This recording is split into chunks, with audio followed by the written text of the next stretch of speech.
মিশরীয় দূতাবাস সতর্ক করার পর চট্টগ্রাম সিটি কর্পোরেশন ৩০,০০০ কোটি টাকার একটি প্রস্তাবিত মনোরেল প্রকল্প বাতিল করেছে।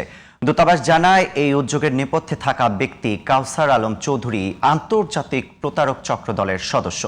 তিনি মিশরীয় প্রতিষ্ঠান ওয়ার্সকম কনস্ট্রাকশন এবং দি আরব কন্ট্রাক্টসের বাংলাদেশের প্রধান প্রতিনিধি পরিচয় দিয়ে বিভিন্ন প্রতিষ্ঠান ও ব্যক্তির সাথে প্রতারণা করে কোটি কোটি টাকা হাতিয়ে নিয়েছেন বলেও অভিযোগ রয়েছে।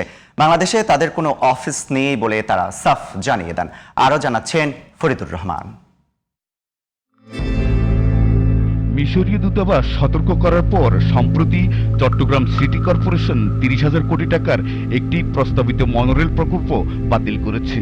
দূতাবাস জানায়, এই উদ্যোগের নেপথ্যে থাকা ব্যক্তি কাউসার আলম চৌধুরী আন্তর্জাতিক প্রতারক চক্র দলের সদস্য। তিনি মিশরীয় প্রতিষ্ঠানগুলোর বাংলাদেশের প্রধান প্রতিনিধি দাবি করে দেশি বিদেশি তার সহযোগীদের নিয়ে চট্টগ্রাম সিটি কর্পোরেশনের সঙ্গে মনোরেল প্রকল্পের একটি সমঝোতা স্মারক স্বাক্ষর করেন, যার সঙ্গে মিশরীয় প্রতিষ্ঠান ওয়ার্সকম কনস্ট্রাকশন এবং দি আরব কন্ট্রাক্টর্স কোনোভাবেই জড়িত নয় বলে তারা একটি ইমেল বার্তায় জানান। ওই ইমেল বার্তায় আরও জানানো হয়, বাংলাদেশে তাদের কোনো অফিস নেই।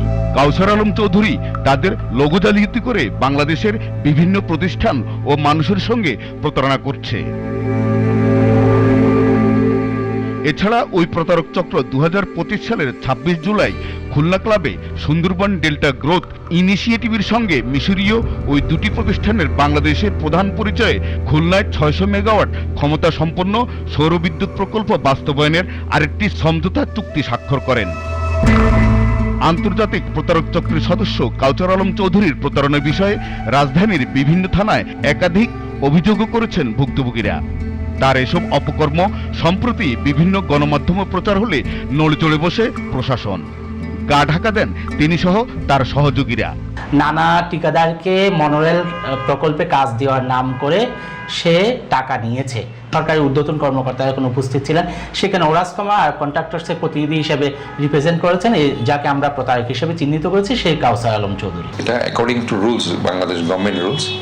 তো বিডা আলটিমেটলি সেটা কোয়েরি করেছে নিশ্চয়ই। যখনই কোনো কারোর সাথে কথা বলি সবকিছু কোয়েরি করি, তো এরপরও যদি ভুল হয়ে থাকে অবশ্যই কাউসার আইনগত ব্যবস্থা অবশ্যই সিটি কর্পোরেশন নেবে।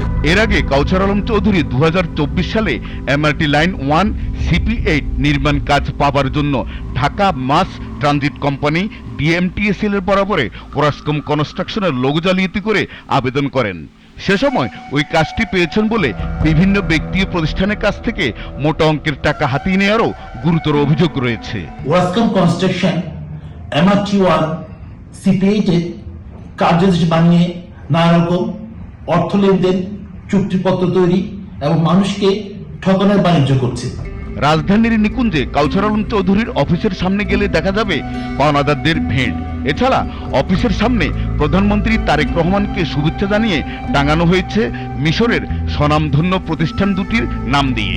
এই বিশ্ব প্রতারক ও তার সহযোগীদের দ্রুত আইনের আওতায় আনার দাবি জানিয়েছেন ভুক্তভোগীরা। Faridur Rahman, GTV news, Dhaka.